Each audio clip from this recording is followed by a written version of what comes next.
BPS, I'm just checking in to make sure that you are ready.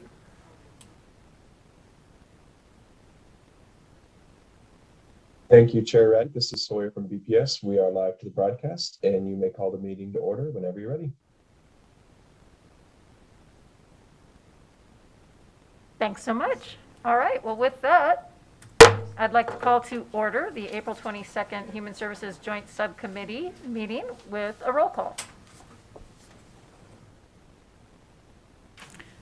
Assemblywoman Benitez Thompson. Here.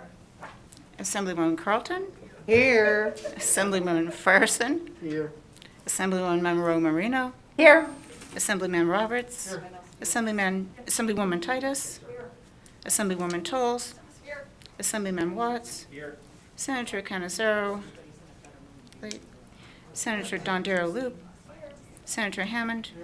Senator Kekeffer. Chair Ratty. Thanks so much. All right, today, well, first of all, we are in our world now. We're doing a hybrid where there are some folks in the building and some folks who are participating remotely.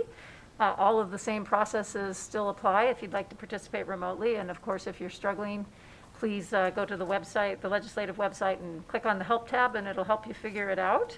Or you can contact I'm sure any of the offices of the members of this committee, and they will help you. Today we are going to do two departments, the Division of Welfare and Supportive Services and the Department of Employment Training and Rehabilitation. I believe we are going to start with the Division of Welfare and Supportive Services, so let's go ahead and dive in.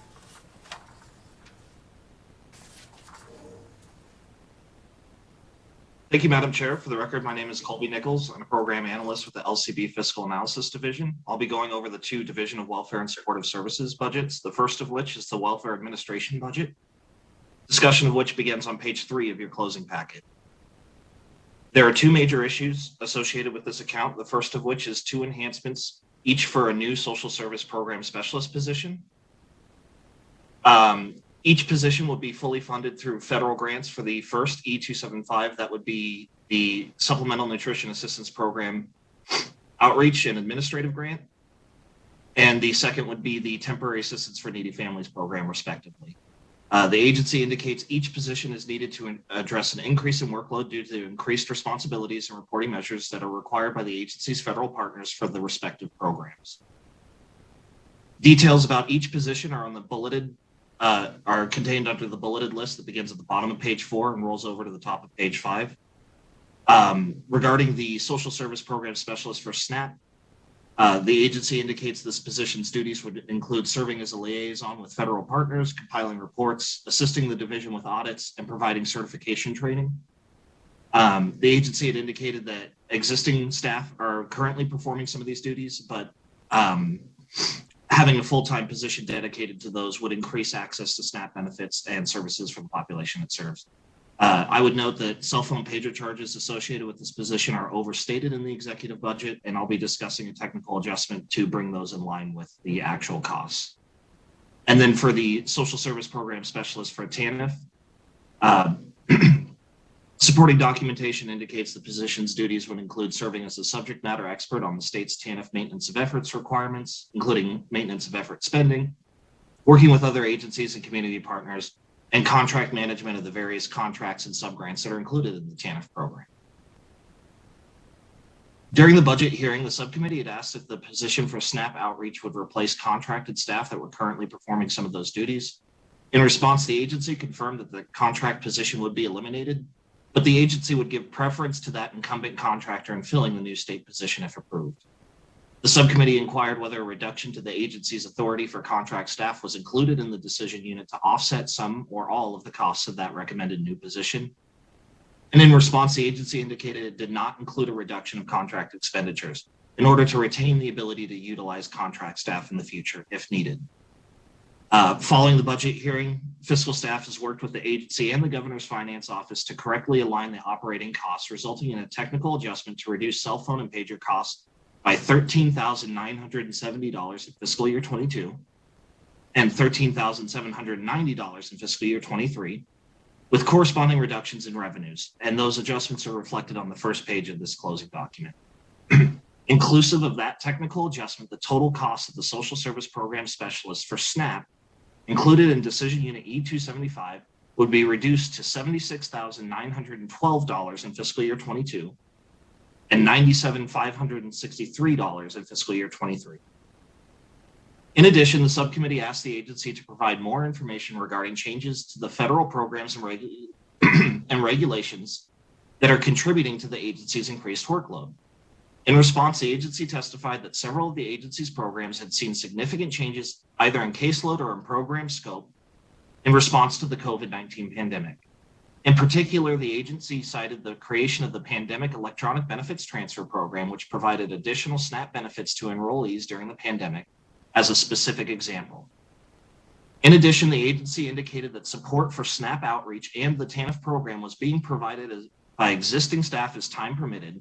However, the various program and benefit changes, as well as growth in the Medicaid caseload, were contributing to a reduction in the amount of available time existing staff has to perform those duties that are proposed for the recommended new positions. In addition, the agency indicated that the program changes made in response to the pandemic, such as the temporary suspension of redeterminations for Medicaid, expired. The agency anticipated a further increase in workload associated with addressing a backlog of work, which would further impact the ability for existing staff to support SNAP outreach and Tanf.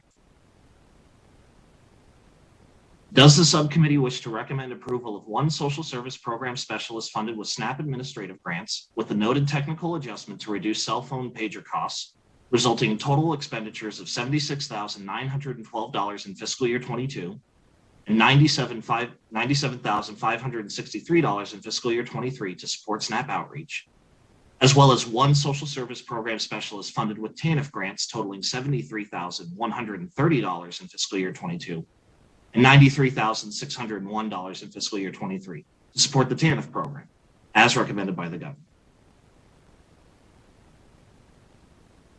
All right, committee, does anybody have any questions on this decision? Seeing none, Chairman Moreno?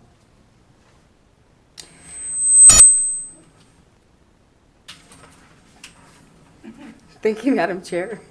I move for the approval of one social service program specialist funded with SNAP administrative grants with the noted technical adjustments to reduce cell phone and pager costs, resulting in total expenditures of $76,912 in FY 2022 and $97,563 in FY 2023 to support SNAP outreach, and one social service program specialist funded with the TANF grants totaling $73,130 in FY 2022 and $93,601 in FY 2023 to support the TANF program as recommended by the governor.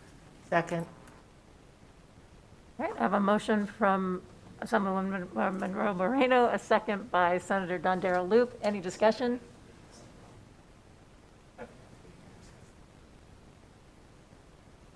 Senator Hammond. I have to know one thing before this day is over with. We're giving them money for pagers. Does somebody actually use a pager? Really? Yeah. Is that still a thing? Did you guys actually dispense those and use those? So it looks like that's a question. I'm unaware of. Go ahead. Yeah, I'm unaware if this specific position will get a pager. I think there's a little bit of confusion. The general ledger line entry is identified as cell phone / pager charges. So my understanding is this would be the cost associated with the cell phone staff, but I'm not sure if this position would actually have a pager. It's the name of the GL line item entry in the state's accounting system. Thank you, Mr. Nichols, and thank you, Senator Hammond, for that critically important question. All right, let's go ahead and move on. Oh, I'm sorry, we didn't vote, did we? So we'll not move on. All right, so all those in favor signify by saying aye. Aye. Any opposed? All right, motion passes unanimously. Thank you, Mr. Nichols. Let's move ahead. Thank you, Madam Chair. For the record, Colby Nichols, Program Analyst, LCD Fiscal Analysis Division. The second major closing issue associated with this budget is a Medicaid waiver eligibility system modernization. The executive budget recommends total funding of $995,000 in fiscal year 22 10% of which is general fund, and the remainder is federal Title 19 or Medicaid funds for contract costs associated with modernizing the agency's processes and systems used in determining eligibility for Medicaid waivers. This recommendation is intended to allow the agency to replace various processes requiring physical documentation and the use of inter-office mail with modernized digital processes. According to the agency, the modernization project would improve document retention and process transparency by improving electronic document sharing and approval processes, as well as provide clients visibility to the status of a waiver application and automating other functions. In response to staff questions regarding whether there would be any additional costs beyond those costs that are recommended by the governor for fiscal year 22, the agency confirmed it did not anticipate any increased ongoing costs, as this recommendation would fund changes to a system that is already supported by existing IT resources. The agency indicates this system modernization was ranked as the highest priority for the forthcoming biennium by the EATS Strategic Planning Committee, which is a body that ranks the priority of proposed significant IT investments for the next biennium during the budget planning process. During the budget hearing, the subcommittee asked whether the agency anticipated submitting the advanced planning documents that are required by the federal partners and to provide a timeline of when those would be. The agency confirmed that the project is eligible for the 90%, 10% federal state funding split and expressed confidence that the project would be approved to be funded in this manner. The agency indicated it was in the process of drafting the advanced planning documents and would be ready to submit those to the Centers for Medicare and Medicaid Services as early as the beginning of fiscal year 22, should this enhancement be approved. The agency further noted that the Center for Medicaid and Medicare Services has 60 days to review and to approve or deny the advanced planning documents once submitted. The subcommittee also asked for the projected timeline for the project's completion. In response, the agency indicated it estimated the modernization project would take approximately 12 months to complete. The subcommittee inquired whether the agency anticipated awarding the contract through a competitive bidding process, and in response, the agency testified that it had identified a vendor that the agency has previously utilized for work on this system, and that they hope to utilize a solicitation waiver to contract with this vendor directly. However, should the solicitation waiver not be granted by the state purchasing office, the agency would instead award that contract through a competitive bidding process. The subcommittee had inquired whether the federal partners mandated the contract be awarded through a competitive process. And in response, the agency indicated the federal government does not place any special considerations on procurement and defers to the state existing processes. In response to a subcommittee question regarding how the agency had developed the estimated cost for this project, the agency indicated it utilized internal IT staff to develop the requirements and the estimated cost of the modernization project by comparing the scope of the proposed project with other IT projects within the division. It had also solicited input from various software vendors during this process. And after the agency's internal IT staff had developed an estimate for the project, the agency submitted a technology investment notification to EATS for review and approval, which was included as backup in the executive budget. Does the subcommittee wish to recommend approval of contract costs totaling $995,000, $99,500 of which is general fund, $895,500 of which is federal Title 19 or Medicaid funds in fiscal year 22 to modernize the agency's Medicaid waiver eligibility processes and systems? Thank you, Mr. Nichols. Questions from the committee or comments? Assemblywoman Benita Thompson. Yes. Thank you so much, Madam Chairwoman. So this has to be my absolutely most favorite thing that's happening in the budget this biennium. This is so needed. I'm so glad that EATS recognized this because the system now is just not at all modern. The only thing that I would ask for, and I know that you smart folks have already thought about this, but as you talk with the vendor about this, is just the sensitivity to the population of these waiver programs, that oftentimes it's not them who are doing the referral or submitting documents, it's their families, it's other professionals who are helping to move them through the waiver process because they just might not have the capacity or the ability to do that. So if it's just really, user-friendly on that interface of those systems around that, let's say medically fragile person who's helping to get them through that system and uploading, their documents and helping them with that, that would be a great consideration. I'm really excited about this. Appreciate the comment and the enthusiasm. Any other questions or comments? Seeing none, I'd accept a motion. Thank you, Madam Chair. I move to close the Medicaid Waiver Eligibility System Modernization Program as recommended by staff. Second. Good. Motion by Assemblywoman Monroe Moreno, second by Senator Don Darrell Loop. Any discussion? Seeing none, all those in favor signify by saying aye. Aye. Any opposed? Motion passes unanimously. Mr. Nichols. Thank you, Madam Chair. There are two other closing items that are listed on the table towards the middle of page 7. Those appear reasonable to staff. The third other closing item, these are related to position transfers to the Data Analytics Office as a part of the Department of Health and Human Services efforts to centralize data and analytical staff within a new Office of Data Analytics budget. The executive budget includes 2 decision units within this account to transfer out costs associated with certain positions from this budget to the Office of Data Analytics budget, and to then fund those positions with the transfer of various revenues from this budget to the new Office of Data Analytics budget. I would note the subcommittee recommended approval of the companion decision units for the Office of Data Analytics budget at its April 9th, 2021 budget closing. Fiscal staff is recommending a technical adjustment to the E506 decision unit within this account to correctly align the transfer amounts with the recommended amounts that are contained in the companion decision units. The net impact of these adjustments is a reduction to the transfer amounts totaling $32,148 in fiscal year 22 and $32,599 in fiscal year 23. Again, those adjustments are reflected on the first page of this closing document, and the agency and the governor's finance office concur with these adjustments. So fiscal staff would recommend that other closing items 1 and 2 be closed as recommended by the governor, and that other closing item 3 be closed consistent with the subcommittee's action at the April 9th, 2021 budget closing to recommend approval of the companion decision units within the Office of Data Analytics budget, with that noted technical adjustment to reduce authority in the E506 decision unit by $32,148 in fiscal year 22 and $32,599 in fiscal year 23 to correctly align the transfer amounts with the companion decision units. Fiscal staff would request authority to make other technical adjustments to this budget as needed. Thank you.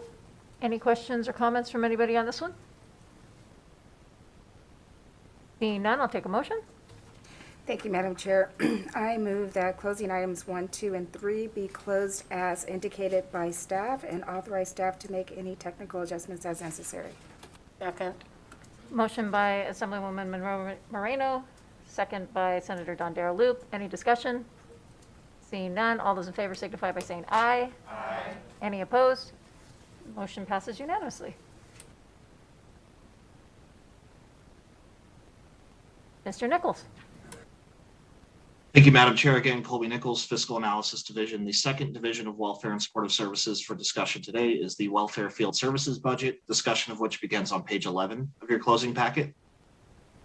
There are 2 major closing issues associated with this account, the first of which is caseload changes. As with the other departmental budgets, the agency provides updated caseload projections in March 2021. Those are based on actual caseload counts through February 2021. As part of that update, the agency includes updated projections for monthly client transactions, which represents adjustments to the agency's staffing needs to reflect those changes in caseloads. Monthly client transactions represent the total number of unique individuals that are enrolled in the division's programs, as well as the number of unique transactions per month. This information is used to determine the staff time that's needed for an average transaction, which further informs the total staff need. There's a table towards the bottom of page 13 that summarizes the difference in average monthly client transactions, comparing between the projections that are included in the governor's recommended budget versus those that are included in the March 2021 caseload update. As illustrated in that table, per that March caseload update, the agency projects the average number of monthly client transactions to increase by approximately 2,600 in fiscal year 21 when compared to the executive budget, with further increases of 11,353 in fiscal year 22 and 11,832 in fiscal year 23, respectively, when compared to the projections that are included in the executive budget. When comparing year-over-year changes in the caseload update, the agency projects the average monthly client transactions to increase from 175,891 in fiscal year 21 to 208,794 in fiscal year 22, which represents an 18.7% increase over the last year, and then to remain relatively flat with 209,282 projected average monthly client transactions in fiscal year 23. It's important to note that changes to the division's caseloads do not necessarily mirror changes to the client transactions, which is what drives the positions needed, as workload associated with certain tasks, such as updating client status or information, is not necessarily strictly generated by the client caseload for a program. In addition, applications for the division's programs generate workload regardless of whether those applicants are denied or approved. There's a table towards the middle of page 14 that shows the actual average monthly caseloads for what's commonly known as the Big Three. These are the three programs that generate the largest portion of the division's workload and include Medicaid, the Tanf Cash Assistance Program, and Supplemental Nutrition Assistance Program. And there's a comparison of the projections that are included in the executive budget versus those that are included in the March 2021 caseload update.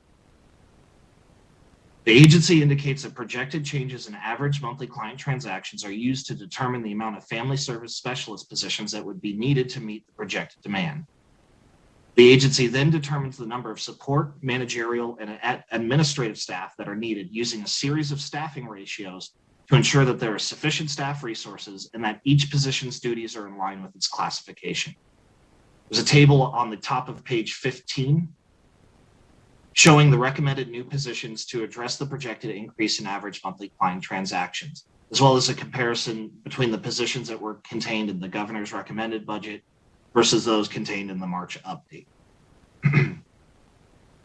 Based on that March 2021 caseload update, the projected increase in average monthly client transactions results in the need for a total of 306 new positions, which represents an increase of 80 positions when compared to the 226 new positions that were originally recommended in the executive budget. However, due to a projected decline in the TANF transactions included in the March caseload update, the agency is requesting the elimination of 6 administrative assistant and 5 social worker positions whose duties were fully funded by the TANF program, resulting in a net increase of 295 new positions based on the March 2021 caseload update. No layoffs are anticipated as a result of those reductions of those 11 positions. The agency anticipates using existing vacancies or to transfer the incumbents in these roles to other roles within the division. The overall impact of the changes to staffing is a net increase in expenditures of $3.3 million, $1.3 million of which is general fund in fiscal year 22, and $4.8 million in fiscal year 23. Approximately $2 million of which is general fund, when compared to the M201 decision unit as recommended by the governor. During the budget hearing, the subcommittee inquired how the COVID-19 pandemic and the associated economic impacts had affected the division's workload and operations. The agency indicated the suspension of Medicaid determinations was contributing to a significant increase in the caseload, as fewer enrollees are exiting the program. In addition, the agency noted that the economic impacts of the pandemic meant higher than anticipated enrollment in SNAP.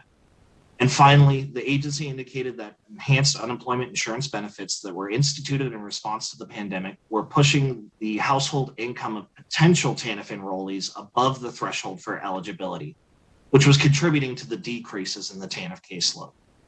As noted in the caseload table on page 14, those trends have continued through the additional 4 months of fiscal year 21 caseload data that were included in the March 2021 update.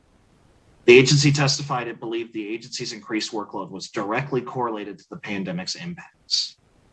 The subcommittee also asked for more information regarding the agency's ability to start hiring certain positions as early as July 1st, 2021. In response, the agency testified it had dedicated staff for hiring panels and training academies.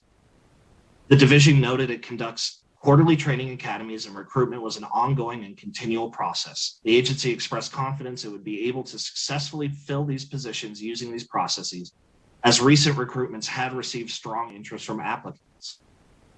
The subcommittee also inquired how the agency would approach staffing should these projected increases in caseload not materialize. In response, the agency testified that should it happen, It would institute an internal pause on hiring to avoid having to lay off staff as a result of caseload decreases. The agency's hiring team meets quarterly to adjust hiring practices and quotas to reflect changes in caseloads. The M201 decision unit does not include costs for additional office space for the recommended new staff. When asked if the agency had sufficient office space for the recommended new positions, the agency indicated it did not anticipate needing additional space, as a maximum of 30% of the agency's staff are anticipated to continue to work from home during the forthcoming biennium. The agency confirms that no significant issues have arisen from having staff work from home during the pandemic. And in response to concerns expressed by the subcommittee, the agency confirmed that any staff that wished to work from the office was able to do so in a safe and socially distanced manner. Does the subcommittee wish to recommend the approval of $10.3 million, $3.8 million of which is general fund in fiscal year 22, and $14.3 million, $5.2 million of which is general fund in fiscal year 23, as recommended by the governor for caseload increases, and recommend approval of an adjustment to increase the M201 decision unit by $3.3 million in fiscal year 22, $1.3 million of which is general fund, and $4.8 million in fiscal year 23, $2 million of which is general fund, to align funding with the agency's updated staffing needs as reflected in the March 2021 caseload update. Thank you, Mr. Nichols. That was a lot, so good job. Wanted to just acknowledge that we've heard a couple of presentations already about caseload projections, not necessarily in this program, but across the agency, and understand that with the pandemic and all the different effects of the pandemic, the caseload projections are a bit more complicated this session than they might be otherwise. So I really do want to make sure to pause here and see if anybody has any questions or comments. Senator Kiefer. And then Assemblywoman Carlton. Thank you, Madam Chair. This is probably a question for Mr. Leiser, and it's probably one that he can't answer. But the fact that these caseloads are being driven primarily by the pandemic, I'm curious as to whether there's a mechanism, if federal guidance allows us to use stimulus funds to draw down other federal funds, if there would be a way to replace the potential general fund need for these accounts with stimulus funds through the Recovery Act, if it's allowable under guidance that we get at some point in the future.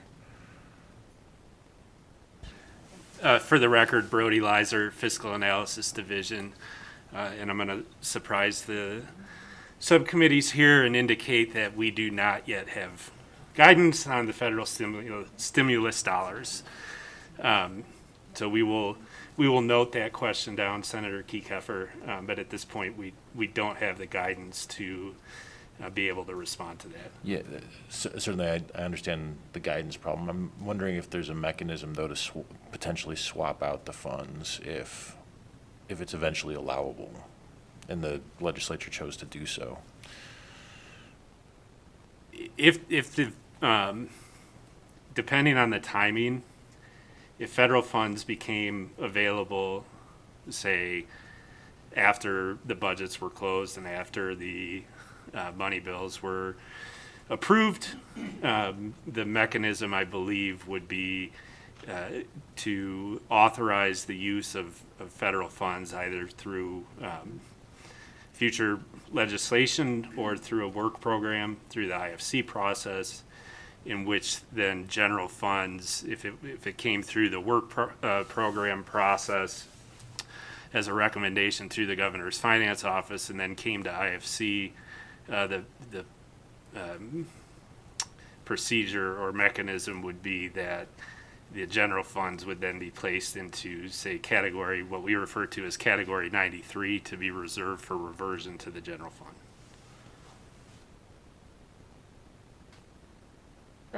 Get your answer. And I will just comment, it's the number one question I think all of us are getting from everyone is how can we use the federal funds to stabilize all these programs? And I think we know that there are lots of mechanisms, and we're going to figure it out as they come with a commitment from everybody to do that. Assemblywoman Carlton. And thank you, Madam Chair. And this is tangential to this conversation. So in the first discussion of these budgets, we were talking about employees working from home. and still having the opportunity to. I think we're going to, at some time, need to have a much larger discussion about that.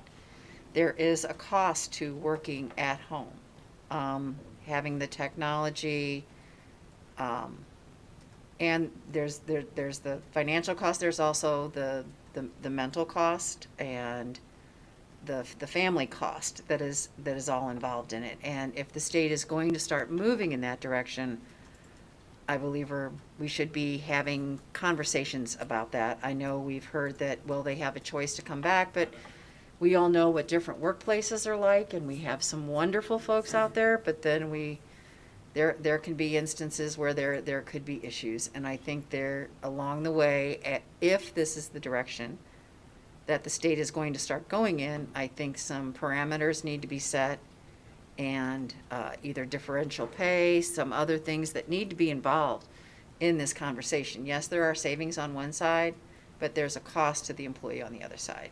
And I think those things need to be weighed out if we're going to start going down that road. So I appreciate how quickly they turned on a dime to make sure these folks were available to help the people who were most in need in the state.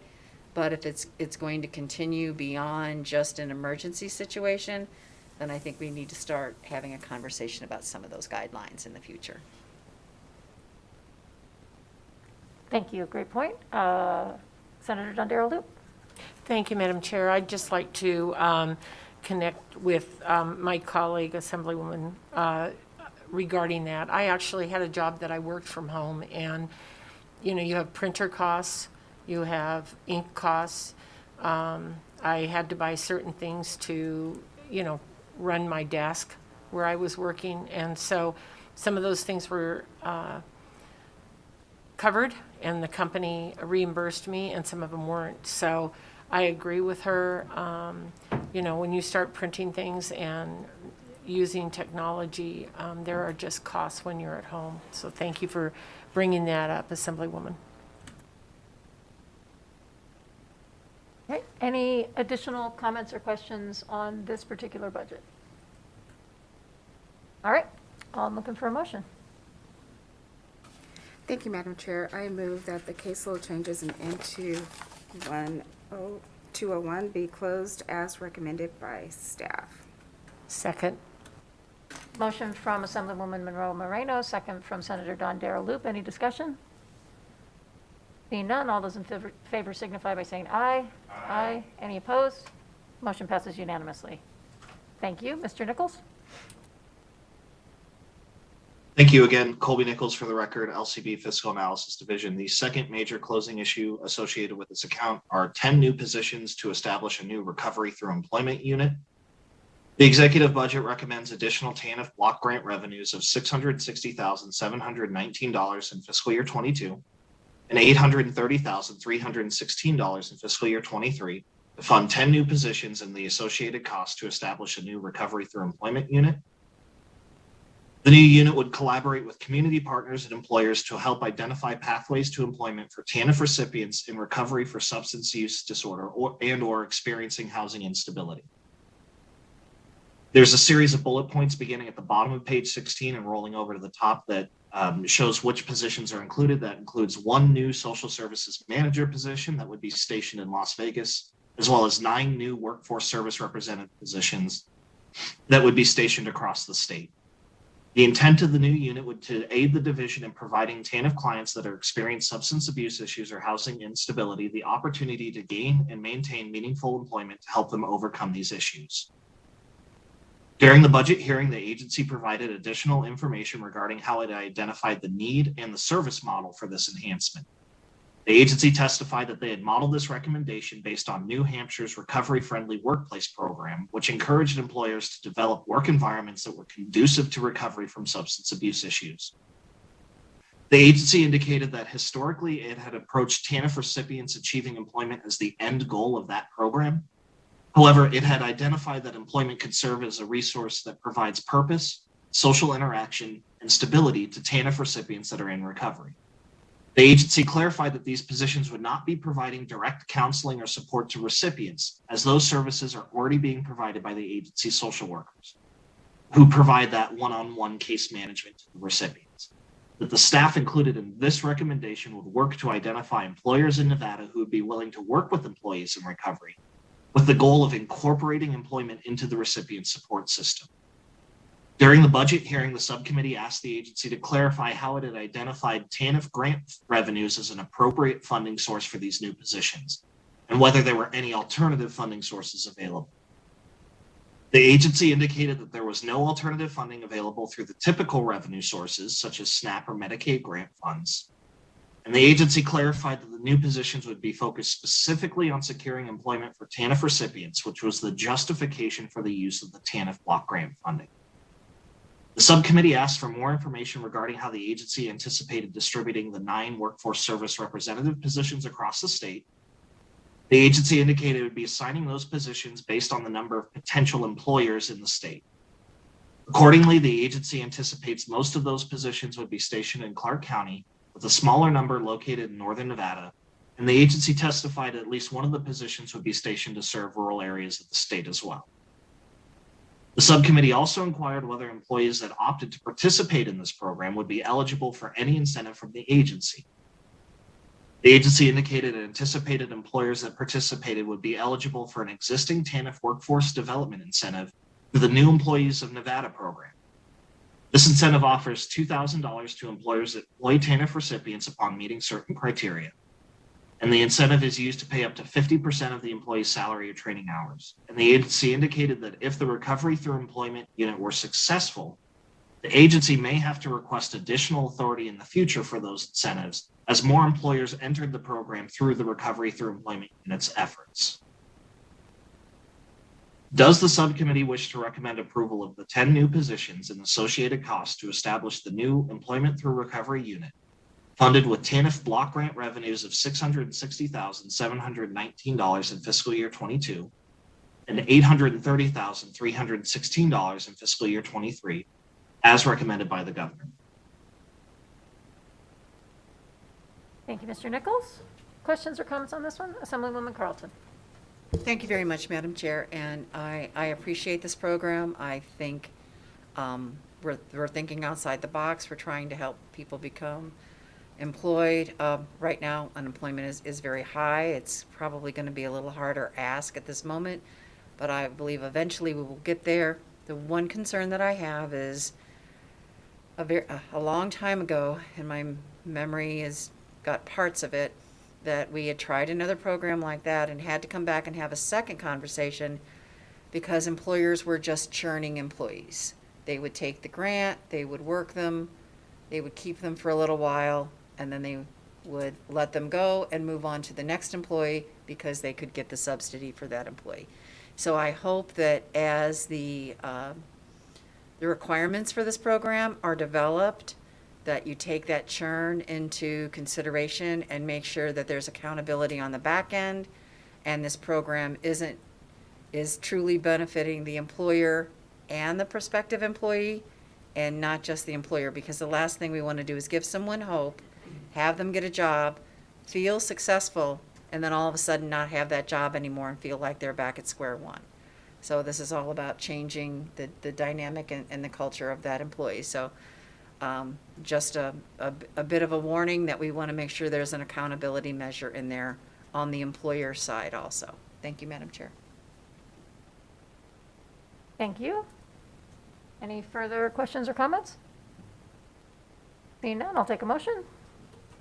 Thank you, Madam Chair. I move for the approval of 10 new positions and the associated cost to establish a new employment through the recovery unit funded with the TANF block grants revenues as indicated by staff. Second?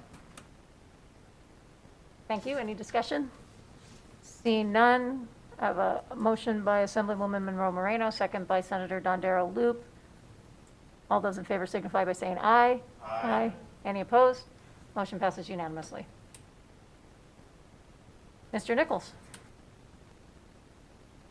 Thank you, Madam Chair. Again, Colby Nichols, Fiscal Analysis Division. There are 2 other closing items associated with this account, the first of which is included in the table on page 18, which appears reasonable to staff. The second other closing item is related to the budget reduction measures included in the executive budget.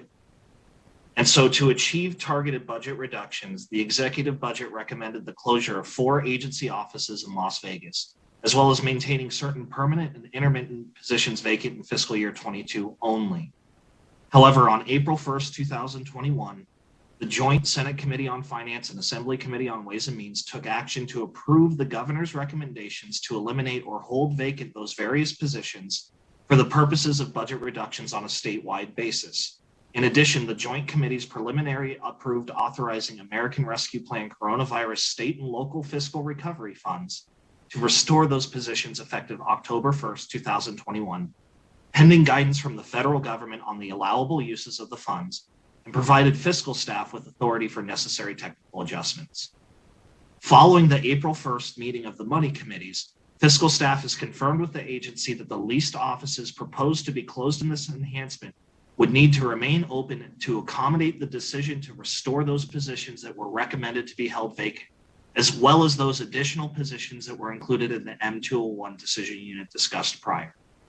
Therefore, fiscal staff recommends a technical adjustment that is reflected on the first page of this closing document to remove the reductions for office rent and other expenditures associated with the closure of the 4 agency offices, which would allow the agency to retain those leased office spaces.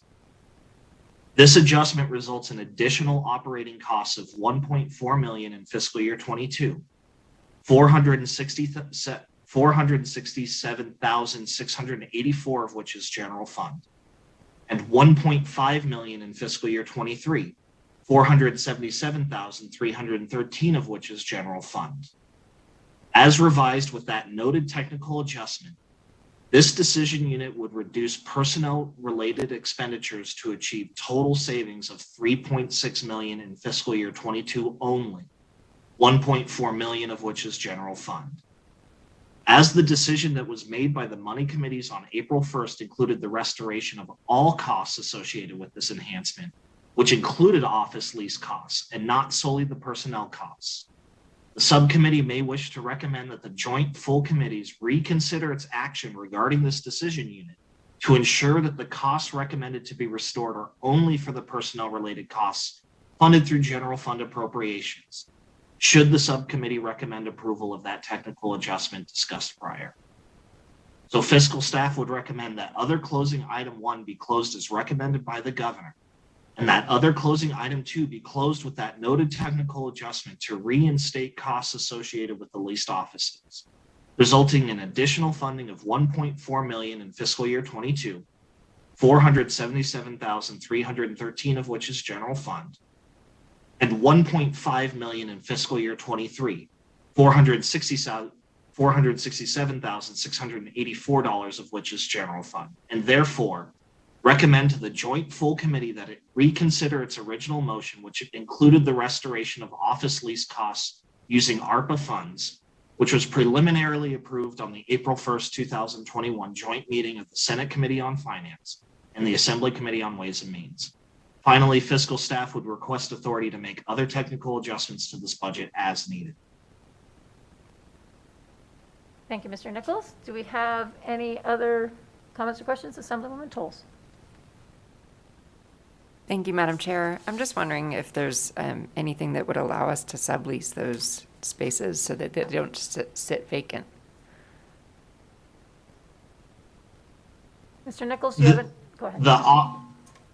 Yes, and I apologize. I know this could be confusing. The budget reduction decision unit as recommended by the governor would close those offices.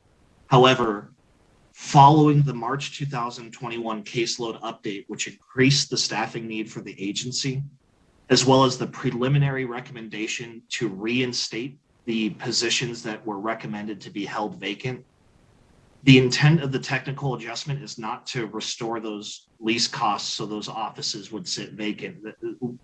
My understanding is we would be reinstating the lease costs so that they would have sufficient space to put both these positions that were initially anticipated to be held vacant fiscal year 22, as well as the additional positions that are now included in the M201 decision unit due to the March 2021 caseload update.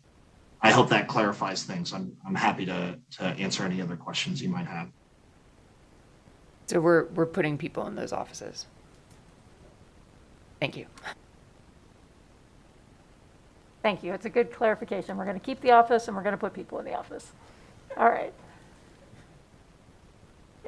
That one reads a little confusing, so I appreciate the clarification. It's good to have it on the record. Any other questions or comments from anyone? All right, seeing none, I'd take a motion. Thank you, Madam Chair. I move that other closing item 1 be closed as recommended by the governor. Other closing item 2 be closed as indicated by staff with the technical adjustments, and that the reconsideration be made for the original motion, which included the restoration of the office lease costs using ARA funds, and giving staff the technical adjustments, authority to make technical adjustments as necessary. Second? Thank you. I have a motion by Assemblywoman Monroe Moreno, second by Senator Don Darrell Loop. Any discussion? Seeing none, all those in favor signify by saying aye. Aye. Any opposed? Motion passes unanimously. Mr. Nichols. Thank you, Madam Chair. That concludes the Division of Welfare and Supportive Service budgets that are agendized for today. So at this point, I'd be happy to turn it over to my colleague, Nancy Morris, who will be going over the remainder of the budgets on the agenda. Good morning. I'm sorry, Ms. Nancy Morris. Morris. Ms. Morris, before you jump in, we just want to say a big thank you to Mr. Nichols and good job. That was a big one. And we'll turn it over to you. Thank you, Ms. Morris. Thank you, Chair. Nancy Morris, Fiscal Analysis Division. The first Department of Employment Training and Rehabilitation budget for the subcommittee's consideration begins on page 19 of the closing packet. It is the administration budget account 3272. This budget provides leadership direction and support for the department and is funded by cost allocation reimbursements. There are 3 major closing issues in this budget. The discussion of the first one begins on page 20, which is Budget Amendment A2144-33272, which includes 2 new decision units for the addition of $191,559 over the 21-23 biennium, to add a permanent accountant 3 position and reclassify 1 management analyst 2 position to an administrative services officer 1. This budget amendment was reviewed by the subcommittee on March 23rd, 2021.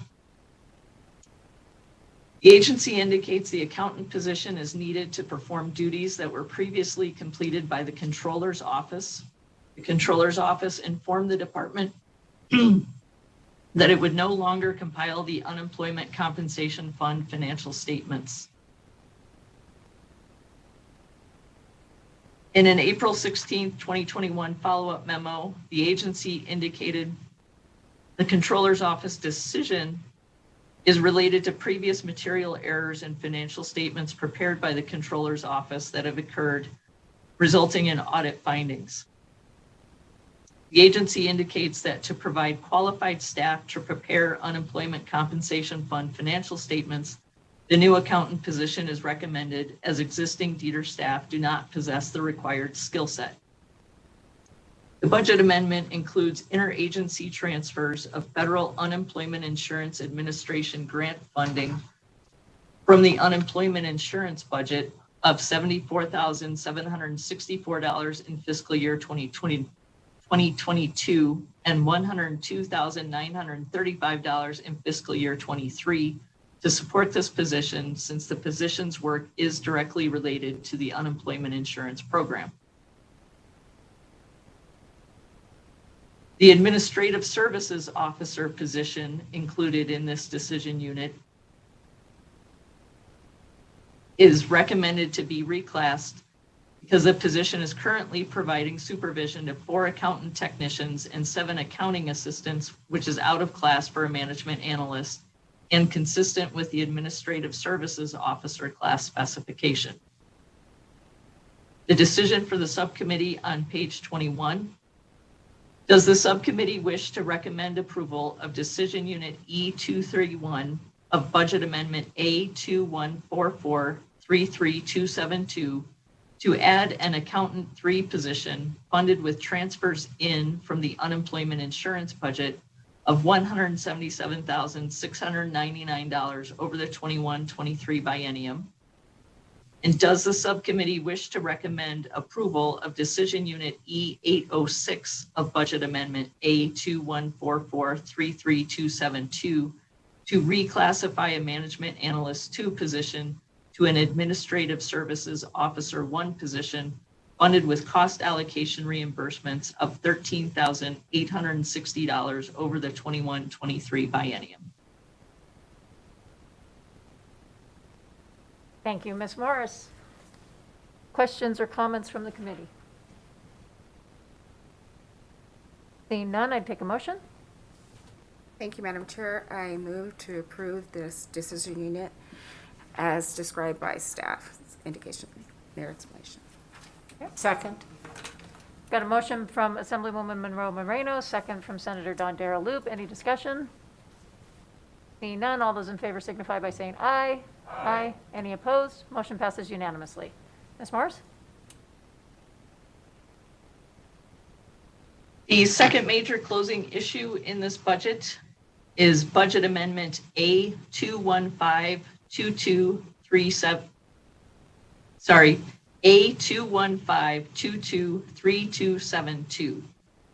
Through this budget amendment, the governor recommends cost allocation reimbursements of $73,642 over the 21-23 biennium to reclassify the assistant to the director position to an additional unclassified deputy director position. The agency stated that 2 deputy directors were necessary to provide strategic leadership within the departments, and the current assistant to the director's role was focused on specific assignments and projects rather than the leadership. The agency previously had 2 deputy directors. The 2005 legislature approved eliminating one of the positions as a result in the decline in federal administrative funding at the time. According to the agency, operating with 1 deputy director during the pandemic caused the agency to focus on reacting to current demands instead of long-term strategy, and that it was important to coordinate the department's funding at a leadership level to ensure the agency could deliver services and make necessary long-term operational changes as needed. The agency indicates that with 2 deputy directors, one would focus on programs and the other would focus on operations within the departments. The chart in the middle of page 22 shows the different areas of responsibility for the 2 positions. And if approved, the final salary for the unclassified position would be determined by the money committees when the pay bill is considered. The decision for the subcommittee: does the subcommittee wish to recommend approval of Budget Amendment A215223272 to reclassify the assistant to the director position to a deputy director position funded with cost allocation reimbursements of $73,642 over the 21-23 biennium, with the understanding that the final salary of the deputy director position would be determined by the money committees when the pay bill is considered, with authority for technical adjustments?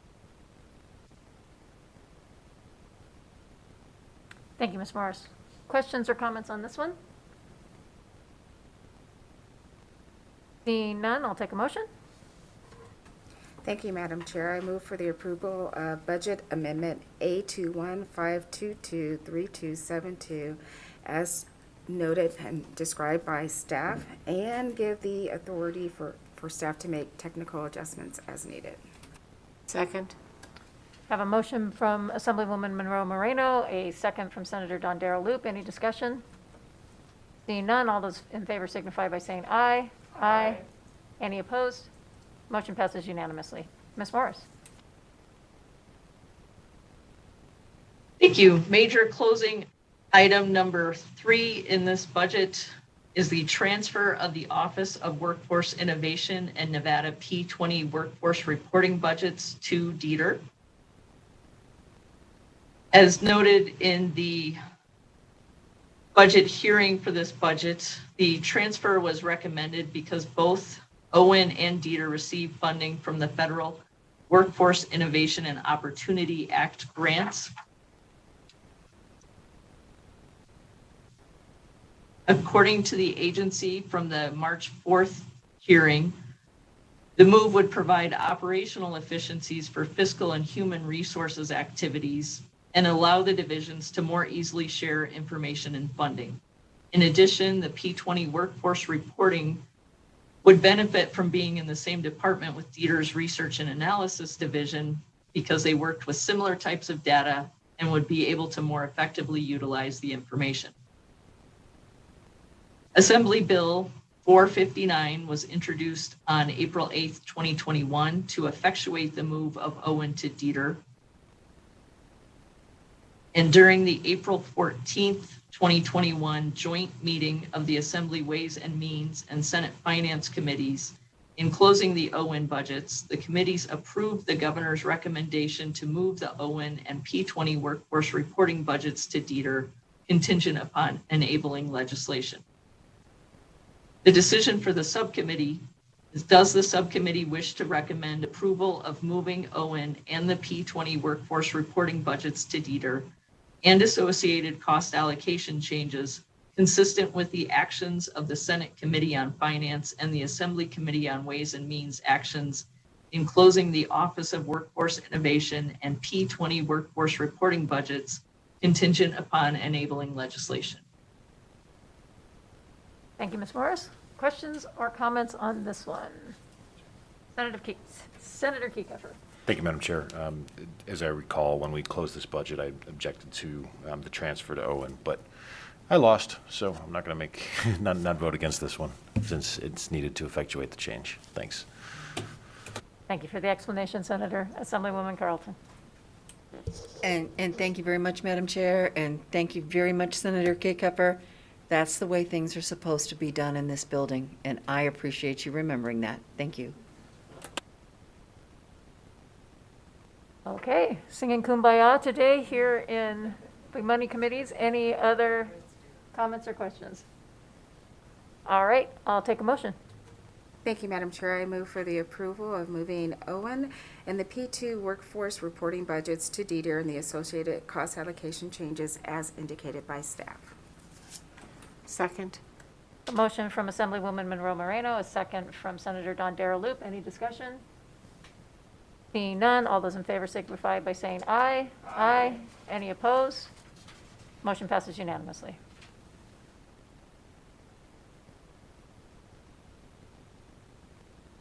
Beginning on page 24 of the closing packet, there are 4 other closing items for this budget.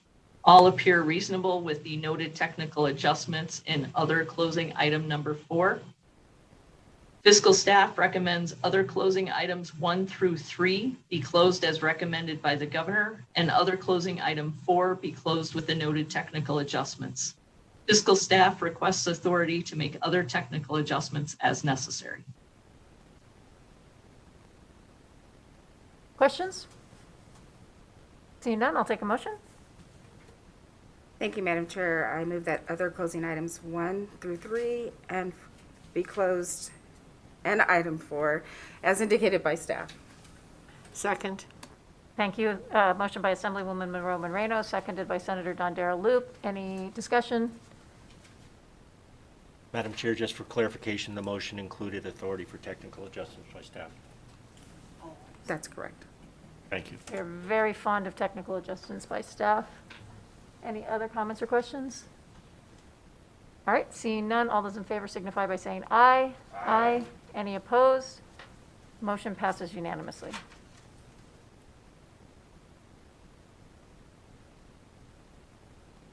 Ms. Morris, please. Thank you, Madam Chair. On page 25 of the closing packet is the next budget, the unemployment insurance budget. which provides temporary partial wage replacement to unemployed workers. There is one major closing issue in this budget, which is the ongoing funding and budget amendment A2143947772. To address ongoing unemployment claim activity associated with the pandemic, the governor recommends federal funds of $16.1 million in fiscal year 22 and $102,935 in fiscal year 23 for 183 intermittent positions in this budget, and to transfer funds to the administration and information development and processing budgets to support position additions recommended in budget amendments for those budgets. The budget amendment includes 7 decision units totaling $14.3 million in fiscal year 22 to add 183 intermittent staff in the unemployment insurance budget, which the agency indicates are needed to support the increased workloads due to the increase in unemployment benefit claims and related activities. The agency indicates the positions are planned to be phased out during the 21-23 biennium as the agency's workload stabilizes.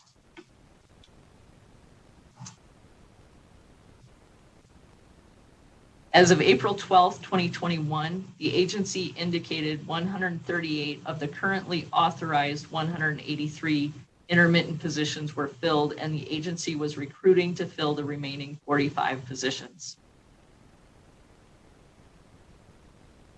The agency indicated that it had shifted staff to areas of most concern and would continue to shift resources as needed within the department. The Rapid Response Strike Force made a number of recommendations regarding the unemployment compensation system, one of which was to continue to utilize temporary and contract staff to address increased workloads, which aligns with the staffing model included in the budget amendment. On page 27 of your closing packet is a listing of, by decision unit, the number of positions to be added, including staff in the call center, fraud units, benefit accuracy measurements, the contributions units, the appeals units, the unemployment insurance support services, and 1 public information officer position. As for funding for the program, typically federal funding for the unemployment insurance program consists of an annual base grant for program administration, supplemented by potential above base grants based on quarterly workload reports submitted by the agency.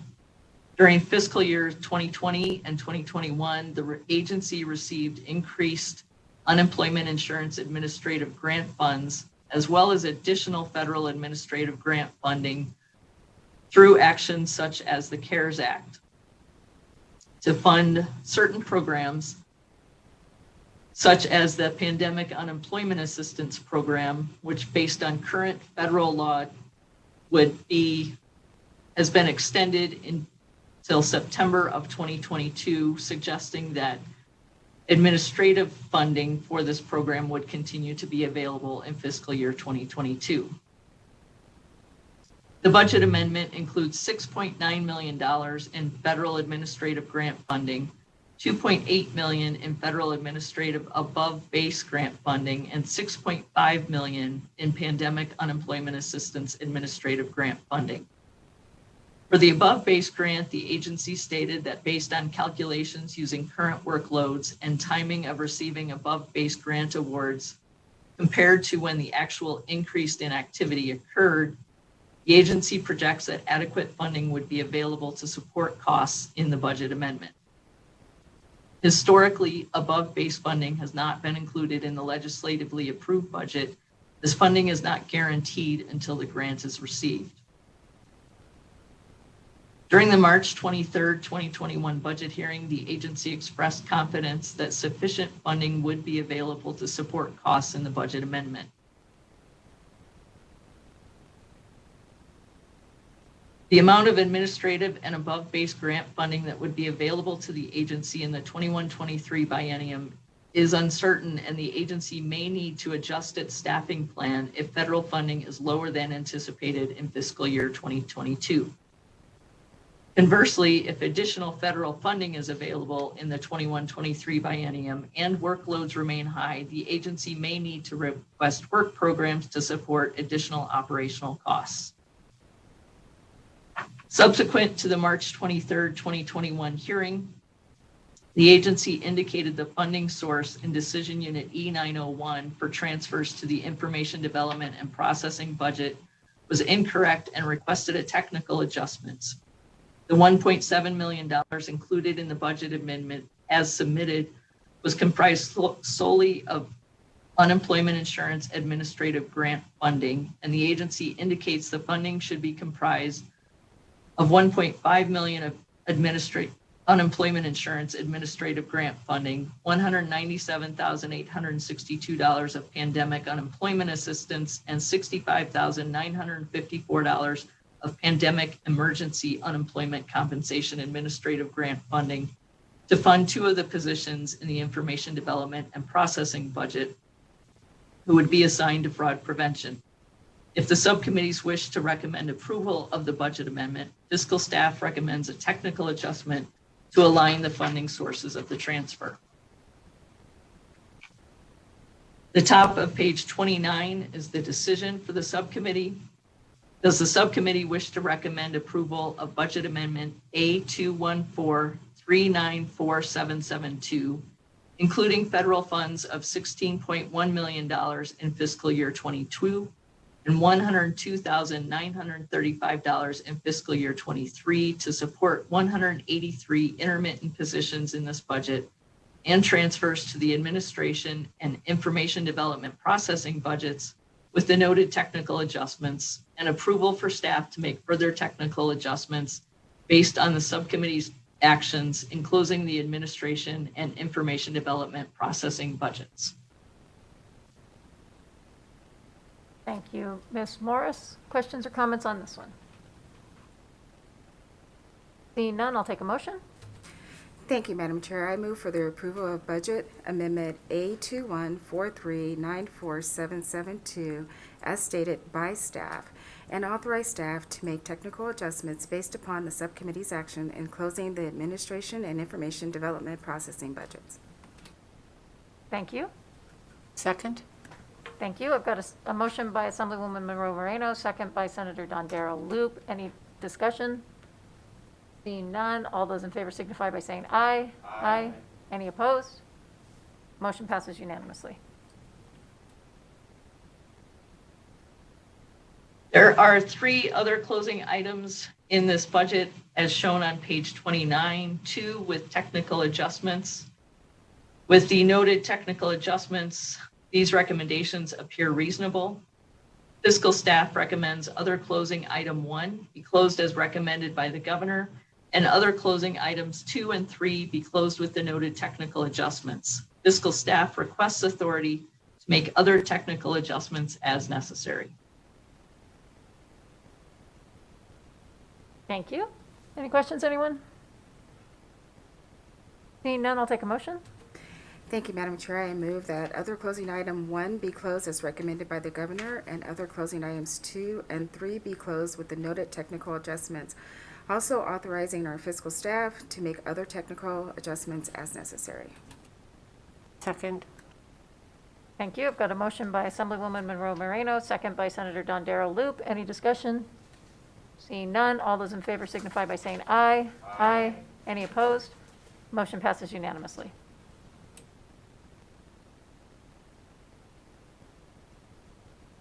Nancy Morris, Fiscal Analysis Division. The next budget for consideration is the Employment Security Special Fund budget, which begins on page 31 of the closing packet. There is one major closing issue in this budget. The governor recommends utilizing reserves totaling $1 million over the 21-23 biennium to fund the information development and processing budget for contract master service agreement programmers to support the UINV system. As discussed during the budget hearing, the National Association of State Workforce Agencies completed analysis of the UINV system in February of 2021 and recommended replacing the existing system with a new system that would be cloud-based. And the estimated time to develop would be approximately 3.5 to 4.5 years. Concurrent to the development of the new system, the analysis recommended improving the current system, including performing security scanning, weak spot identification, and incorporating more automated testing in parallel with the development of the new system. The report estimated the total project cost for a new system to be between $30 million and $42.5 million. The report of the Rapid Response Strike Force also noted the outdated technologies in the current system and recommended that the agency implement updates in the near term to improve the current UINV system. This decision unit recommends $500,000 in each year of the upcoming biennium to support contract programmer staff, which would include 2 full-time contract programmers and 1 part-time contract programmer for an annual total of 5,000 hours. The contract staff would work on security upgrades, system enhancements, mitigate security vulnerabilities, and implement federal benefit programs in the current system. At the March 4th, 2021 budget hearing, the agency indicated it was following the approach to system modernization as recommended in the National Association of State Workforce Agencies analysis, which included providing immediate stabilization of the current system, and the contract programmers in this decision unit would implement improvements to the current system rather than representing work towards a new system. The agency stated it had not yet identified a funding source for a new system and noted that federal funding might become available for a system modernization effort. Pending federal guidance, American Rescue Plan funding may be appropriate to support costs associated with the new system. The agency stated it was currently preparing a request for proposal so it can move forward quickly once an appropriate funding source for the new system is identified. The decision for the subcommittee on page 34, does the subcommittee wish to recommend approval of transfers of $1 million over the 21-23 biennium to the Information Development and Processing budget to support contract programming staff funded with reserves as recommended by the governor? Thank you. Any questions or comments on this one? Senator Kieckhofer. Thank you, Madam Chair. So I'm a little confused because the recommendation suggested that perhaps the update on the new system should wait a year or two. Perhaps other funding might be available, but we're getting an RFP ready to roll it out as soon as a funding source is identified. So I think I'm trying to understand whether it's something that the agency wants to do immediately or whether they want to wait a year or two. I appreciate the question for clarification. I think there's a distinction here between the ongoing maintenance that's necessary and a new upgrade, but let's get that on the record. Ms. Morris?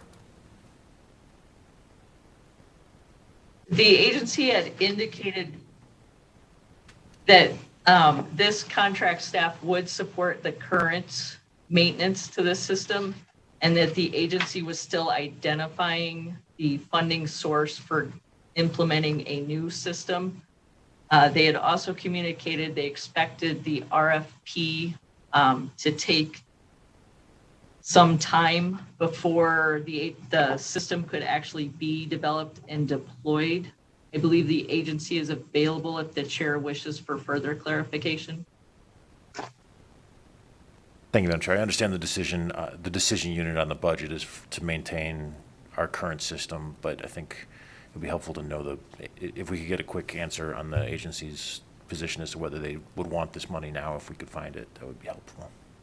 would be happy to do that, and they did come all the way over here for the first time to be here in person. So I feel like, I thought for a second there we were going to make through the whole thing without asking them a question, but we should give them at least an opportunity. So Ms. Cafferata, please, come on up.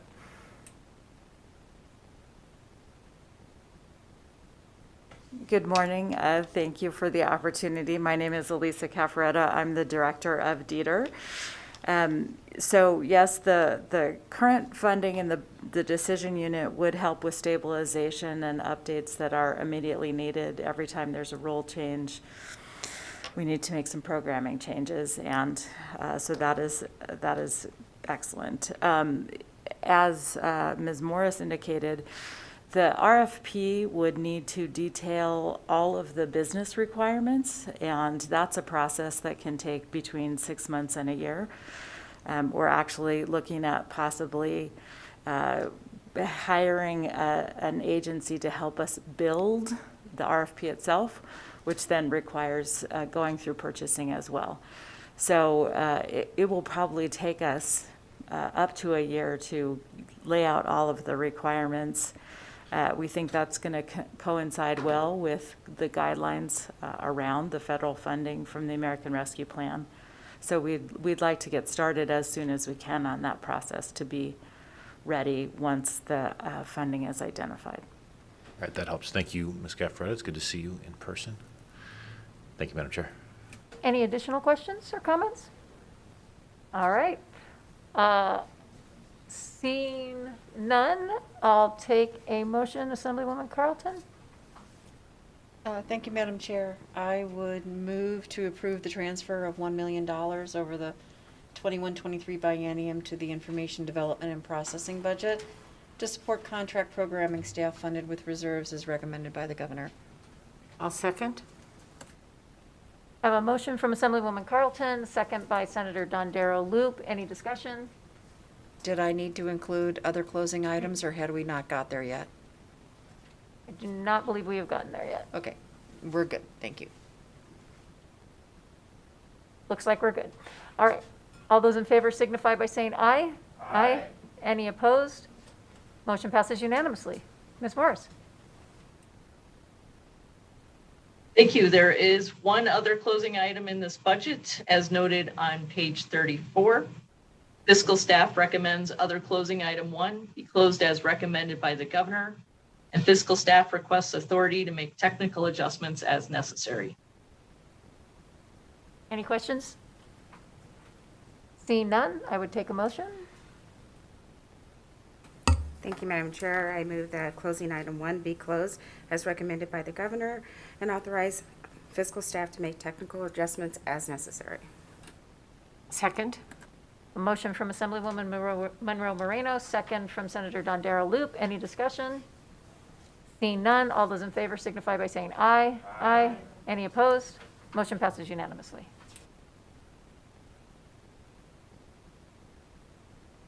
The next budget begins on page 35 of the closing packet is the Employment Security Division Administration budget, which is funded through cost allocations. There is one major closing issue in this budget. The governor recommends total funding of $307,403 over the 21-23 biennium to support a new unclassified deputy staff attorney position and associated costs. The agency indicated the position is recommended to address an anticipated increase in petitions for judicial review resulting from the increase in unemployment claims in the state. During the March 3rd, 2021 budget hearing, the agency indicated its current legal structure, which includes 1 senior attorney and 2 contracted attorneys, would not be sufficient to address the agency's anticipated increase in petitions for judicial review. The agency noted it was just beginning to experience an increase in legal activity as a result of increased unemployment claims activity as a result of the pandemic. The agency indicated it anticipates the increase in legal activity would last for 10 years, since legal activity from the Great Recession lasted 5 years after the peak of the recession, and the increase in unemployment activity associated with the current pandemic has been much greater. According to the agency, after the anticipated increase in legal activity related to the pandemic subsides, it would still require staff to address non-pandemic related ongoing legal issues such as collections and bankruptcy. The agency indicates that the 2 contracted attorneys essentially had full-time workloads. And in response to follow-up questions, the agency indicated that with the increased workloads and without the new position, contract attorney expenditures were expected to be approximately $336,000 each year of the 21-23 biennium. However, the agency anticipated that with the additional position, contract attorney costs would decrease by $216,000 each year from $336,000 to $120,000 per year. This decision unit recommends the addition of an unclassified position, and pursuant to NRS 612-230, all Employment Security Division staff except the administrator and senior attorney are to be in the classified service. A statutory change would be required for an additional unclassified position in the Employment Security Division. Senate Bill 75, as amended, would allow for the additional unclassified position. This bill passed out of the Senate on April 19th, 2021. If approved, the final salary for the new unclassified deputy staff attorney would be determined by the money committees when the pay bill is considered. Does the subcommittee wish to recommend approval of cost allocation reimbursements totaling $307,403 over the 21-23 biennium to support a new unclassified deputy staff attorney position, contingent upon enabling legislation as recommended by the governor, with the understanding that the final salary level for the position would be determined by the money committees when the pay bill is considered, with authority for staff to make technical adjustments. Thank you, Ms. Morris. Questions or comments? Assemblywoman Carlton. Thank you very much, Madam Chair. And I'm trying to remember, and I did not take as good notes as the majority leader does. So I cannot remember the discussion point on why this would need to be an unclassified position. I always am wary. We want to make sure that we have that bright line, that we do need folks in classified service. And then, yes, we do need people in unclassified or non-classified service. So it seems as though we're expanding this further down the ladder. And I just cannot remember what the real public policy decision behind that would be to take that person out of classified service, which has a different level of protections that are involved in it. So if someone could address that. Thank you. Are you looking for fiscal staff or agency? I think the agency would be better. Okay. I would hate to put fiscal staff in the middle of that conversation. Director Cafferata? I think she needs to phone a friend. Good morning, Elisa Cafferetta with Dieter. Troy Jordan, our senior counsel, is available to answer this question. Yes, thank you. Thank you. Mr. Jordan? Madam Chair, Troy Jordan, Senior Legal Counsel of the Employment Security Division. It's in keeping with, there isn't, that I'm aware of, a single attorney position at the state that's not unclassified. Every deputy attorney general is unclassified, and all special counsel in-house, including myself, are unclassified. I'm not aware of any attorney positions that are classified. That was to keep it in line with all the other attorney positions in this state. Thank you, Madam Chair. Excellent reason. Thank you for putting it on the record. We appreciate it. Thank you. Appreciate it. Any other questions or comments? Seeing none, I'd take a motion. Thank you, Madam Chair. I move to approve the cost allocation reimbursement totaling $307,403 over the 2021-2023 biennium to support the new unclassified deputy staff attorney position, contingent upon the enabling language legislation as recommended by the governor, and give staff the authorization to make technical adjustments as needed. Second? Thank you. I have a motion from Assemblywoman Monroe Moreno, a second from Senator Dondera Loop. Any discussion? Seeing none, all those in favor signify by saying aye. Aye. Any opposed? Motion passes unanimously. There are 4 other closing items for this budget as shown on page 38 of the closing packet. One with noted technical adjustments. Fiscal staff recommends other closing items 1 through 3 be closed as recommended by the governor, and other closing item 4 be closed with the noted technical adjustments. Fiscal staff requests authority to make other technical adjustments as necessary. Thank you. Any questions? Seeing none, I'll take a motion. Thank you, Madam Chair. I move that other closing items 1 through 3 be closed as recommended by the governor, and other closing item 4 be closed with the noted technical adjustments. In addition, authorizing fiscal staff to make other technical adjustments as necessary. Second? Thank you. I've got a motion from Assemblywoman Monroe Moreno, second from Senator Dondera Loop. Any discussion? Seeing none, all those in favor signify by saying aye. Aye. Any opposed? Motion passes unanimously.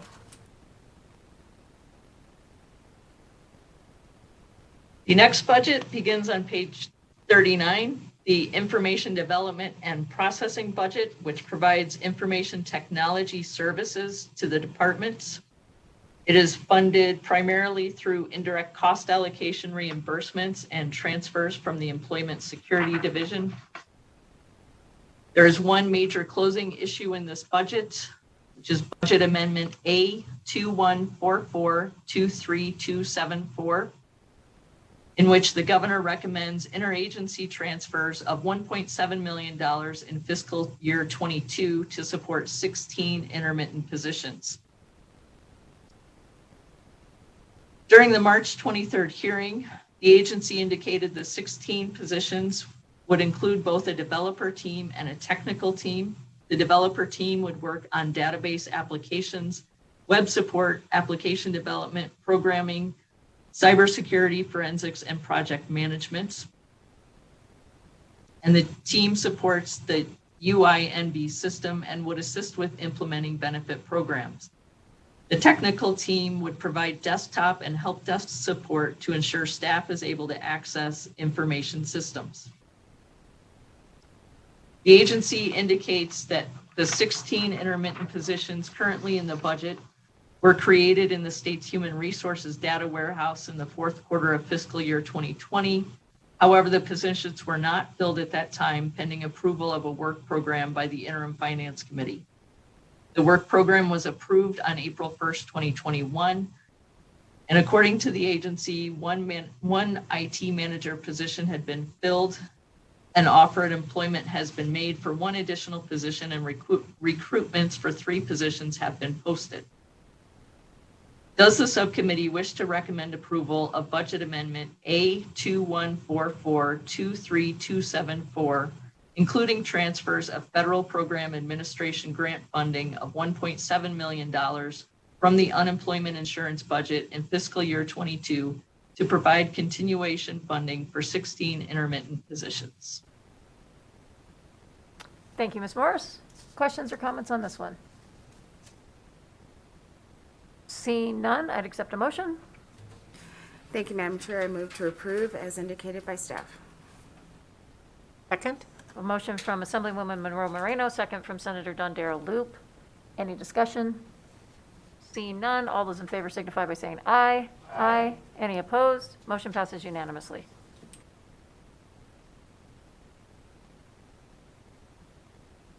There are 5 other closing items for this budget, as noted beginning on page 41 of the closing packet, 3 with noted technical adjustments.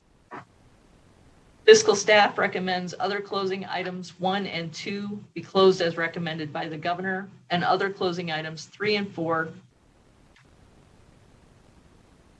and 5, other closing items 3 and 4 be closed as recommended by the governor with the noted technical adjustments, and that other closing item 5 be closed as a technical adjustment consistent with the subcommittee's recommendation in the special fund budget. Fiscal staff requests authority to make other technical adjustments as necessary. Thank you. Any questions? Seeing none, I'll take a motion. Thank you, Madam Chair. I move that other closing items be closed as indicated by staff and authorize staff to make additional technical adjustments as necessary. Second? Motion from Assemblywoman Monroe Moreno, second from Senator Don Darrell Loop. Any discussion? Seeing none, all those in favor signify by saying aye. Aye. Any opposed? Motion passes unanimously.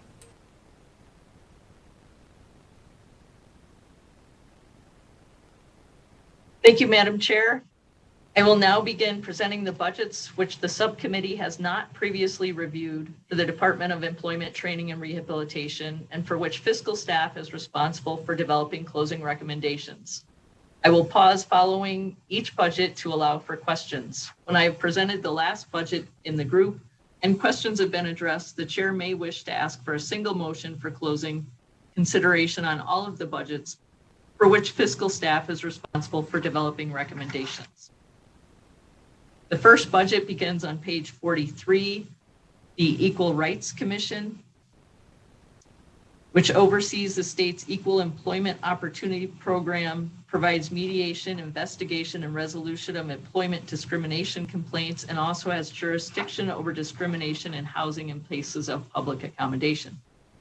There are 3 other closing items for this budget, one with noted technical adjustments. And closing recommendations for this budget are included on the summary page in the closing packet.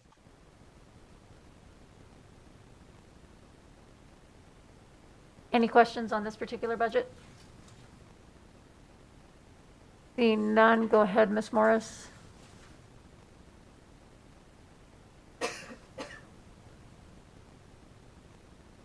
Thank you. On page 45 is the Commission on Post-Secondary Education, which sets policy, adopts regulations, and grants licenses to operate private post-secondary institutions. There are 2 other closing items for this budget, one with noted technical adjustments, and closing recommendations for this budget are included on the summary page in the closing packet. Questions, anyone? Okay, go ahead, Ms. Morris.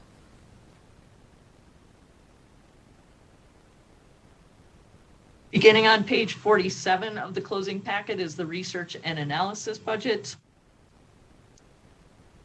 The Research and Analysis Bureau is the primary source of labor market and economic information for the Department of Employment, Training, and Rehabilitation.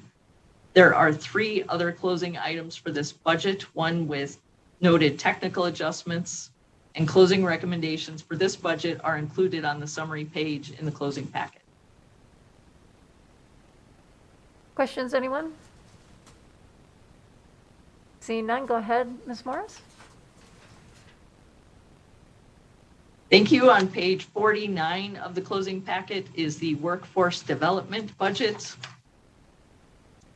Workforce Development budget provides job placement services and labor market information to employers and job seekers. There are 3 other closing items in this budget, one with noted technical adjustments, and closing recommendations for this budget are included on the summary page in the closing packet. Any questions on this one? I'm not seeing any. On page 51 of the closing packet, fiscal staff recommends that the following budgets be closed as recommended by the governor, with technical adjustments to align the department's cost allocation revenues and charges based on information provided by the agency, and requests authority for staff to make other technical adjustments as necessary. 2580, Equal Rights Commission. 2666, Commission on Post-Secondary Education. 3273, Research and Analysis, and 4770, Workforce Development.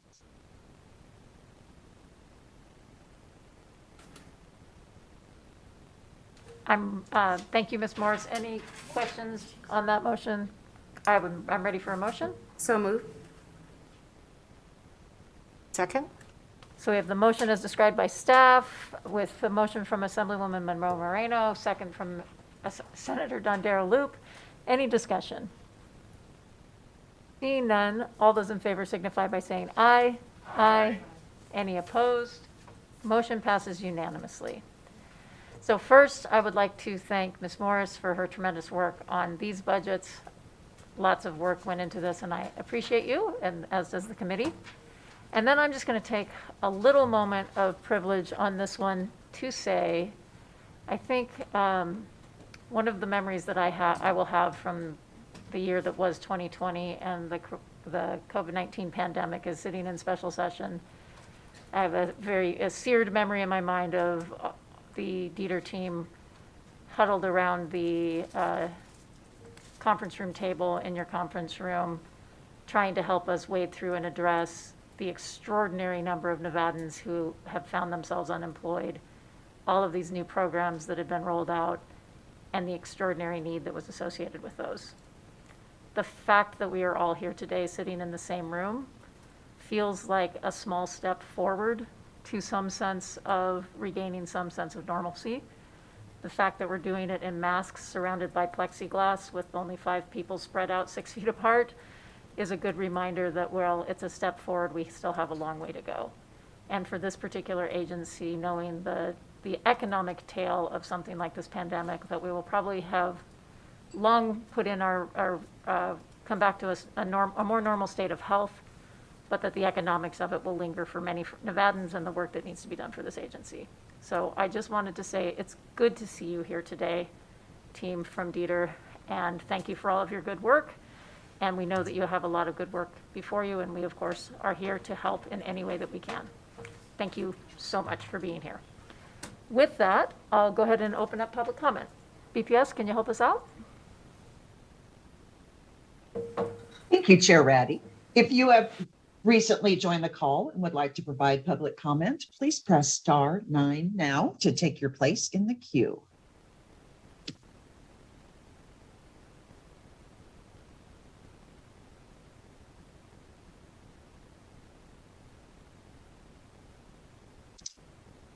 Well, Chair, the public line is open and working. However, there are no public comment callers at this time. Okay, well, thanks to the committee members, thanks to our staff and the Dieter and welfare teams, this meeting is adjourned.